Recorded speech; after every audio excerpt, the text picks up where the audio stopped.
சென்னை மாவட்டம் முழுவதும் சைக்கிளில் சென்றே கழக பணியாற்றி வந்த அண்ணன் ஆயிரம் விளக்கு உசேன் அவர்களுக்கு ஸ்கூட்டர் பரிசாக தர வேண்டும் என்று ஆயிரம் விளக்கு பகுதி கழக நண்பர்கள் விரும்பினர்.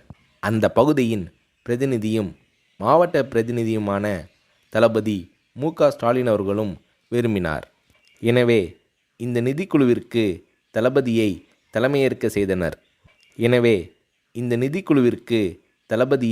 தலைமையேற்க செய்தனர்.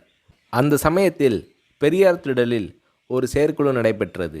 அந்த செயற்குழுவிற்கு வருகை தந்தவர்களின் நன்கொடை ரசீதுகளை தானே கொண்டு போய் கொடுத்து வசூல் செய்தார் தளபதி.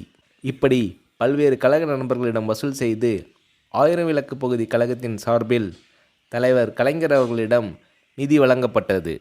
தளபதி மு.க.ஸ்டாலின் அவர்கள் முயற்சியால் பகுதி செயலாளர் எஸ்.ஏ.எம். உசேன் அவர்களுக்கு கழகத் தலைவர் கலைஞர் அவர்கள் ஸ்கூட்டர் ஒன்றை பரிசாக அளித்து அதன் சாவியை உசேன் அவர்களிடம் ஒப்படைத்து உரையாற்றினார்.